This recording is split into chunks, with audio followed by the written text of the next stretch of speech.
तकनीकी या टेक्नोलॉजी, क्या ये हमारे समाज के लिए वरदान है या फिर अभिशाप? ये यूं कहें कि इस प्रकार की कोई भी उपकरण जो तकनीकी माध्यम से चलते हो, यदि अगर इसका सीधा संबंध हमारे जीवन से, हमारी जिंदगी से हो, तो हम क्यों ना अपने विवेक का भी इस्तेमाल करें। ये आजकल ये विषय चर्चाओं का मुद्दा बना हुआ है। नमस्कार, आपका स्वागत है आपके अपने सोशल मीडिया प्लेटफॉर्म पर। मैं आपका मित्र हिमांशु कोटनाला, आप देख रहे हैं कोटनाला केदार। तो अमूमन आप और हम किसी भी एक अजनबी स्थान पर जाने के लिए गूगल मैप यानी तकनीकी का इस्तेमाल करते हैं, और काफी बार या लगभग सटीक बार गूगल मैप हमें हमारे गंतव्य तक पहुंचा देता है सहूलियत के साथ। लेकिन जो घटना 24 नवंबर को बरेली, उत्तर प्रदेश के बरेली में घटित हुई, उस घटना ने सभी को झकझोर कर रख दिया कि कहीं ऐसा ना हो कि तकनीकी हमारे जीवन पर बहुत ज्यादा अहम रोल पैदा कर रही है और हमारे जीवन को चला रही है। कोई भी टेक्नोलॉजी की अगर यदि हम बात करें, तो घटना की शुरुआत होती है तीन व्यक्ति, जिनमें कि 2 भाई और एक उनका मित्र था। यह गाजियाबाद से निकले बरेली में, इनका कोई शादी समारोह में शामिल होने के लिए ये वहां से निकले। बदायूं और बरेली के बीच में रामगंगा नदी है, उसके ऊपर एक ब्रिज बना हुआ था। ब्रिज निर्माणाधीन था, उसमें कार्य चल रहा था, उस पर आवाजाही बिल्कुल ठप हो रखी थी। या यूं कहें कि आधा निर्माण भी, आधा बचा हुआ पुल था। इसकी बात हम आगे करेंगे। आधा बचा हुआ पुल था, बाढ़ के कारण 2022 में यह पुल ये बह गया। उसके बाद यहां पर आवाजाही बंद कर दी गई। लेकिन इसमें प्रशासन की भी बहुत बड़ी गलती सामने आई है, उसकी भी हम बात करेंगे। साथ साथ में हम गूगल की भी बात करेंगे, क्योंकि दोषी दोनों के दोनों हैं और सरकार ने भी उन दोनों को ही दोषयुक्त माना है। जिसके कारण क्या है कि जो गूगल के जो प्रबंधक थे, उनके ऊपर भी एफआईआर दर्ज की गई है। साथ साथ में जो पीडब्ल्यूडी के अधिकारी हैं, उनके भी 4 अधिकारियों के ऊपर एफआईआर दर्ज की गई है। उनको जवाबदेही, क्योंकि जवाबदेही दोनों है। यदि अगर किसी के जीवन के ऊपर बात आती है तो जवाबदेही दोनों की होती है। तो दरअसल क्या है, ये घटना बात करते हैं। तो गाजियाबाद से अमित, विवेक और उनका मित्र कौशल, ये तीनों निकलते हैं शादी समारोह के लिए। बरेली के जो इर्द गिर्द इनके परिजनों की थी। इन्होंने गाजियाबाद से, क्योंकि ये घटना जो है वो लगभग 24 की मध्य रात्रि की घटना है या तो भोर की, यानी तत्काल जो सुबह होती है उसकी घटना है, यानी अंधेरी रात ही है दोनों में। ये निकलते हैं गाजियाबाद से। ये अपने मोबाइल में नेविगेशन जो गूगल मैप है उसका इस्तेमाल करके ये रास्ते में चलते जाते हैं। अब आती है बीच में बात, बदायूं और बरेली के बीच में रामगंगा नदी है, उसके ऊपर पुल निर्माणाधीन था। ये वहां पर जाते हैं और वहां पर जाके लगभग अलग अलग स्रोतों से जो बात मालूम चली है, कोई 4 किलोमीटर पूरी लंबाई कह रहे हैं पुल की, कोई 1 किलोमीटर भी कह रहे हैं, लेकिन काफी लंबा पुल है। तो कुछ मीटर ही चलने के बाद आगे जाकर बिल्कुल पुल समाप्त हो जाता है। जब तक वो जो कार चालक था वो कुछ समझ पाते, तब तक उनकी गाड़ी 50 फीट नीचे रामगंगा नदी पर चली जाती है। वहां पर दुर्घटनाग्रस्त हो जाती है और यह दर्दनाक हादसा होता है। सुबह सुबह तो फरीदपुर के जो वहां पर जो सच्चाई जो स्थानीय लोग थे वो वहां आते हैं नदी पर। वहां देखते हैं कि कोई एक कार जो है वो दुर्घटनाग्रस्त यानी क्षतिग्रस्त हो रखी है। वो पुलिस को सूचना देते हैं। स्थानीय पुलिस वहां पर आती है, क्षेत्रीय पुलिस आती है। जो प्रथम दृष्टया सबको मालूम चल जाता है कि क्या हुआ होगा, किस प्रकार से गाड़ी नीचे आती है। पुलिस जब उनकी तलाशी लेती है तो उनमें देखा जाता है कि गूगल मैप में फरीदाबाद या फरीदपुर का कोई एक मैप उन्होंने लोकेशन लगा रखी थी। यानी इसमें साफ जाहिर है कि उन्होंने लोकेशन लगा रखी थी। वहां अंधाधुंध विश्वास कर रहे थे लोकेशन पे, लेकिन उनको क्या मालूम था कि ये लोकेशन उनको शादी समारोह में नहीं बल्कि मौत के गर्त पर ले जाएगी। तो इसमें किसकी गलती है? प्रशासन भी उतना ही जिम्मेदार है जितना कि गूगल नेविगेशन का ये ऐप है। दोनों की बात करेंगे। पहले प्रशासन की बात करते हैं कि प्रशासन की कितनी बड़ी लापरवाही सामने आई है। ये वीडियो का कारण ये है कि यदि भविष्य में इस प्रकार की घटना ना हो, इसी के लिए ये वीडियो हमारे चैनल के माध्यम से दिखाया जा रहा है कि आने वाले समय पे यदि अगर आप आंखें बंद करके किसी टेक्नोलॉजी तकनीकी के ऊपर पूर्णतः विश्वास करते हैं तो हो सकता है कल के दिन में इस प्रकार की समस्याओं से, परेशानियों से हम भी जूझे। प्रशासन की भी आलोचनाएं खूब हो रही है, क्योंकि प्रशासन भी इसके लिए उतना ही जिम्मेदार है जितना कि लोकेशन यानी जो मैप है। दरअसल निर्माणाधीन पुल की बात करें तो निर्माणाधीन पुल, उस पर जो जमीन थी यानी जो नदी की जमीन है वहां सिंचाई विभाग की थी। उस पर जो पुल बन रहा था वो पुल सेतु निर्माण विभाग का कार्य कर रहा था, और इसके ऊपर जो सड़क बननी थी वो पीडब्ल्यूडी यानी लोक निर्माण विभाग के अंडर आता था। इस पर क्या हुआ कि 2022 में जब बाढ़ आई तो बाढ़ में ये पुल का एक हिस्सा क्षतिग्रस्त हो गया, काफी बड़ा हिस्सा। तो उसके ऊपर शोध चल रहे थे। उस हिस्से को बनाया नहीं गया था, उसके ऊपर शोध चल रहे थे। आईआईटी रुड़की द्वारा शोध चल रहे थे कि किस प्रकार से आने वाले समय पर इस प्रकार की घटना ना हो, बाढ़ से ये पुल बहे ना, इसके लिए शोध चल रही थी। लेकिन हुआ क्या, शोध चलते चलते चलते चलते थोड़ा लंबी सी फाइल बनती रही। क्यों? क्योंकि पैसों की जरूरत थी कहीं ना कहीं। देखिए इसमें लपेटे में तो हर किसी की यहां पर संलिप्तता आएगी। पैसा नहीं था, फंड नहीं था, या क्यों देरी आ रही थी? ये देरी हो रही थी तो अब यहां पर प्रशासन की जिम्मेदारी ये थी, जो विभाग थे, जो कार्यकारी विभाग थे, उनकी जिम्मेदारी ये थी।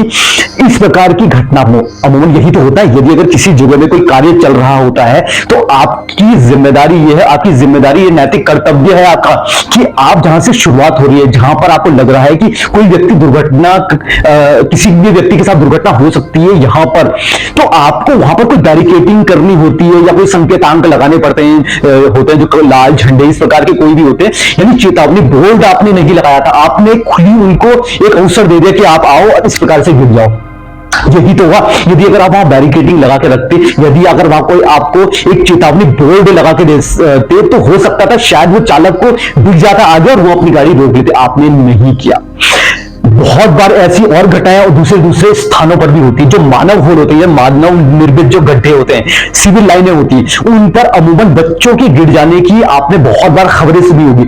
उस दौरान भी यही होता है कि यदि अगर आप कहीं पर कोई निर्माणाधीन कार्य कर रहे हैं तो आपकी जिम्मेदारी होती है कि उससे अवगत कराएं समाज को कि यहां पर खतरा है। इस प्रकार की आपको सावधानी बोर्ड लगा दीजिए। आपने वहां पर नहीं किया। आपकी इतनी बड़ी जो गैर जिम्मेदाराना जो आपने वहां पर हरकत की, उसके कारण 3 व्यक्तियों की मौत होगी जिनकी उम्र केवल 30 से 38 साल थी। बहुत बड़ी जो चूक हुई है प्रशासन से। साथ में सरकार ने कार्रवाई करते हुए जो प्रशासन के अधिकारी, जो विभाग के अधिकारी हैं, उनको नोटिस, उनके ऊपर एफआईआर भी दर्ज की गई है और उनको निलंबित कर दिया गया है। लेकिन ये अब आई बात, जब 3 लोगों की मृत्यु हो गई उसके बाद खुला ये सारी चीजें। ये बहुत ज्यादा शर्मनाक करतूत है यहाँ पर। अब हम बात करेंगे इस घटना के सबसे महत्वपूर्ण कारक यानी गूगल मैप की। क्यों हम बोल रहे हैं, या हर कोई कह रहा है कि गूगल मैप की भी गलती है। यानी यदि हम एक एवरेज बोला जाए तो 60 to 70% जो गलती है वो गूगल मैप की होगी। बाकी जो प्रशासन की गलती है वो तो गलती है।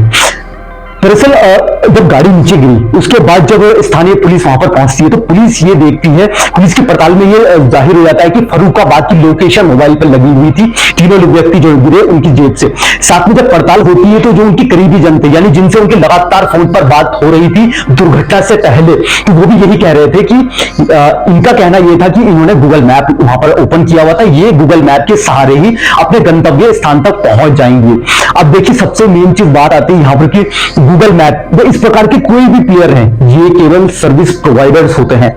इनको जो हमारी गवर्नमेंट है उससे कोई स्टैंप या कोई इस प्रकार की मोहर लगकर नहीं दी जाती है।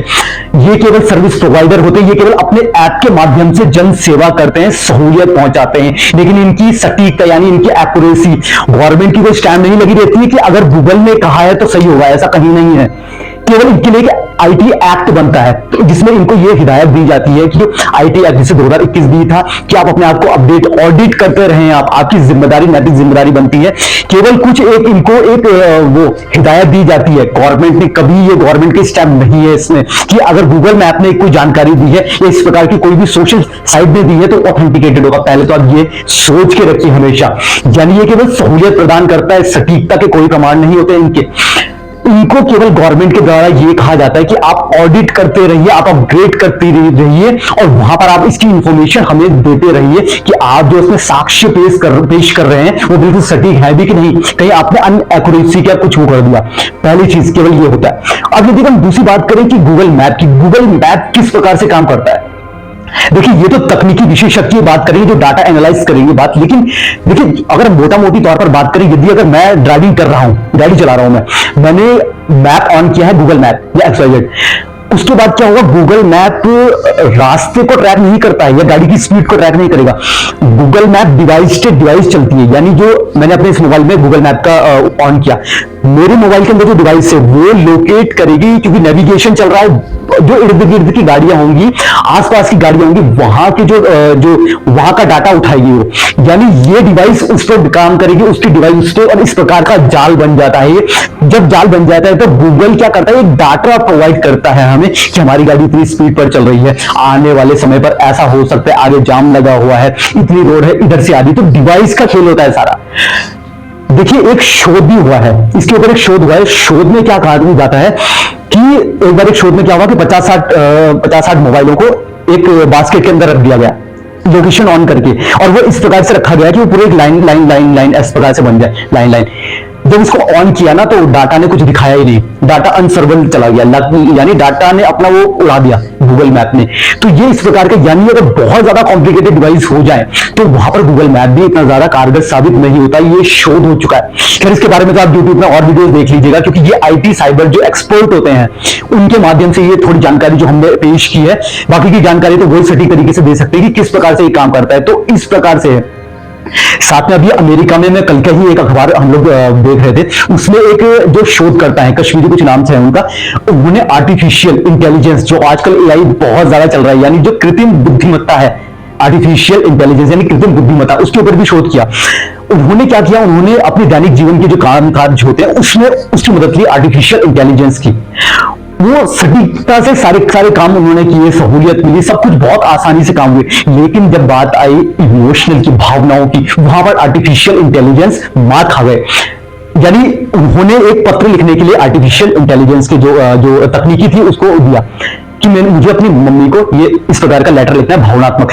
उन्होंने सारा का सारा स्क्रिप्टेड लिख दिया। यानी इस पूरे शोध का विषय यह रहा, इसका प्रमाण ये रहा कि, इसका परिणाम ये रहा कि आर्टिफिशियल इंटेलिजेंस रोजमर्रा के वैसे काम तो कर सकता है, यानी ये तकनीकी वैसे काम रोजमर्रा के तो कर सकती है, लेकिन ये दिख रहा इमोशनल की बात आई, यानी भावनाओं की बात आई, यानी एक व्यक्ति से दूसरे व्यक्ति की बात आई, तो वहां पर कहीं ना कहीं जो ये तकनीकी है ना, ये फेल हो जाती है। इसीलिए तो कहते हैं अपने विवेक का इस्तेमाल जरूर करना चाहिए। यदि अगर आपको कोई भी एक परसेंट भी आपको डाउट, किसी चीज में संदेह हो जाए, तो आप अपने विवेक का इस्तेमाल कीजिए। देखिए ऐसी कई पहले भी घटनाएं हो चुकी हैं जिसमें गूगल मैप का सहारा लेते लेते लोगों को मौत की गर्द तक पहुंचा दिया। पिछले ही साल केरल के कोट्टायम में एक घटना हुई जिसमें बारिश का समय था, 5 व्यक्ति एक कार में सवार थे, 5 के 5 डॉक्टर थे, वहां अपने चिकित्सालय में जा रहे थे, लेकिन गूगल मैप के रास्ते दिखाते दिखाते उनको एक नदी पर लेके गया, जो नदी में उनकी कार चली गई। उनमें से 3 डॉक्टर्स को तो बचाया गया स्थानीय लोगों के द्वारा, लेकिन उनमें से 2 डॉक्टर्स की दुखद मृत्यु हो गई। साथ साथ में एक ऐसी घटना एक हैदराबाद से भी आई, जब हैदराबाद के कुछ पर्यटक घूमने के लिए कहीं जा रहे थे। गूगल मैप के सहारे लेते लेते उनको उनकी जो लोकेशन थी, वो लोकेशन उनको एक तालाब के अंदर ले गई। कड़ी मशक्कत के बाद स्थानीय लोगों के द्वारा वो बचाए गए।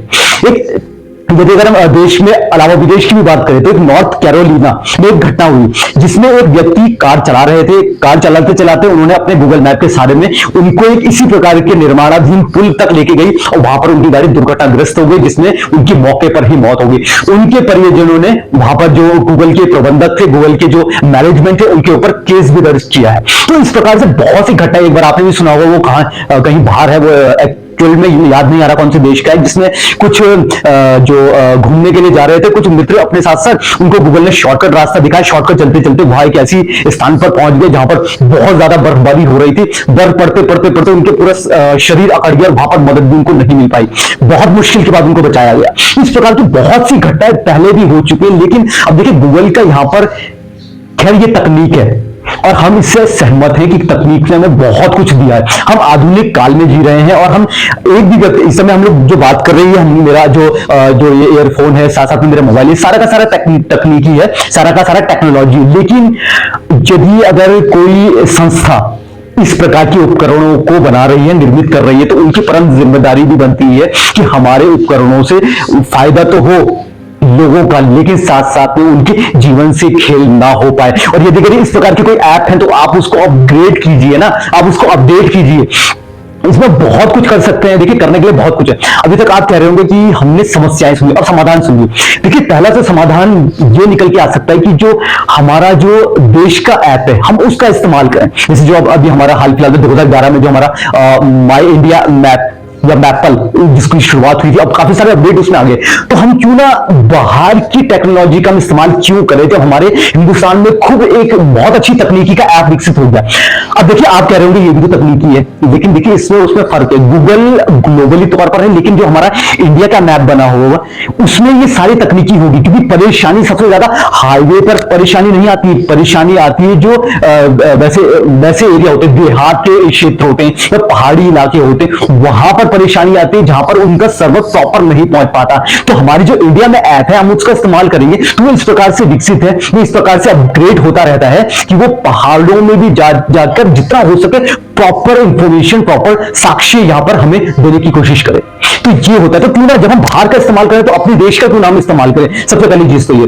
दूसरा, यदि अगर थक हार कर हमें कोई टेक्नोलॉजी का इस्तेमाल करना भी पड़े विदेशी, तो उनको हिदायत दी जाए सख्ताई से कि आप अपने यहां पर जो आपका संगठन है वो यहां पर संचालित हो रही है, तो आपका परम कर्तव्य बनता है कि आप उसको अपग्रेड करते रहें। उसके ऊपर एक अधिकारी जैसे प्रबंधक होता है, मैनेजमेंट जिनके ऊपर केस भी है, इस प्रकार के वो कर दिया जाए कि आपकी जिम्मेदारी होगी, आप जवाबदेही होंगे यदि अगर इस प्रकार की कोई घटना होती है। आपको प्रॉपर साक्ष्य पेश करने की जरूरत है यहां पर।